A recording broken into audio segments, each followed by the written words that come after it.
bahwa Bu Mega pernah menyampaikan kepada publik ya, bahkan juga kepada saya waktu silaturahmi di PDIP sebagai tindak lanjut dari menyampaikan keputusan Rapimnas, juga menyampaikan bahwa sudah mengantongi 10 nama gitu ya.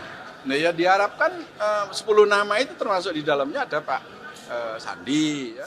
Anggapan kalau P3 itu hanya dijadikan kendaraan seorang Sandiaga Uno untuk dapat tiket cawapres yang kemudian sekarang sedang diajukan P3 untuk mendampingi Ganjar Pranowo. Gimana Bang? Ya tentunya Pak Mardiono dan pimpinan dari P3 telah memutuskan bahwa P3 menjalin kerjasama politik bukan hanya di Pilpres tapi juga kerjasama politik yang luas untuk membersamai PDIP yang sudah mengajukan bakal calon presidennya adalah Mas Ganjar Pranowo. Dan pada saat itu saya baru 3 hari bergabung di P3 bahwa P3 melihat sisi dari kebermanfaatannya. Kalau saya melihat ini bahwa apa sih manfaat saya di P3 selain daripada saya kontribusikan pemikiran dan lain sebagainya. Ternyata pimpinan Partai Persatuan Pembangunan menyampaikan bahwa kontribusi saya diperlukan dan dibutuhkan dalam kapasitas sebagai bakal calon wakil presiden yang diajukan oleh P3. Nah ini tentunya akan menjadi pertimbangan dari Ibu Mega dan pimpinan partai politik dan gabungan partai politik untuk memutuskan nanti sebelum pendaftaran di akhir Oktober 2023. Kalau kita bisa bilang gini, orang baru yang masuk ke dalam internal P3 langsung ditunjuk sebagai ketua Bapilu, dicalonkan sebagai bacawa pres dari P3, sebegitu cepatnya internal P3 mana-mana aja Bang?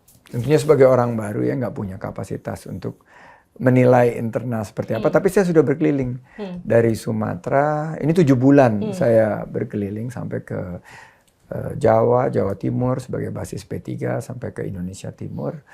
Saya merasakan antusiasme dari para bukan hanya konstituen P3 tapi masyarakat yang luas terhadap fokus kita di bidang ekonomi. Dan ternyata yang menarik ini saya melihat startup UMKM ini merasa tersentuh dengan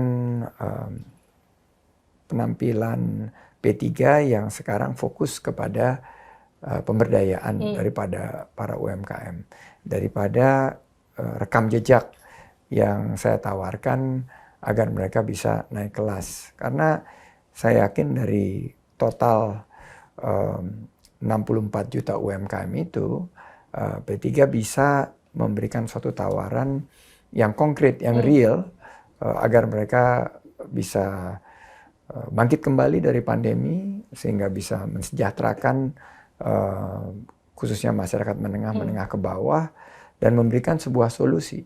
Jadi proses pertimbangan yang dilakukan oleh pimpinan P3 sebelum menetapkan keputusan tersebut adalah prerogatif dan domain dari pimpinan partai politik.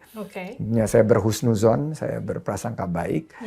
Tapi saya melihat ini ada tanggung jawab bagi saya untuk bekerja lebih keras lagi dan tanggung jawab bagi saya untuk tidak mengecewakan tapi mewujudkan apa yang menjadi harapan dan mimpi-mimpi mereka. Ini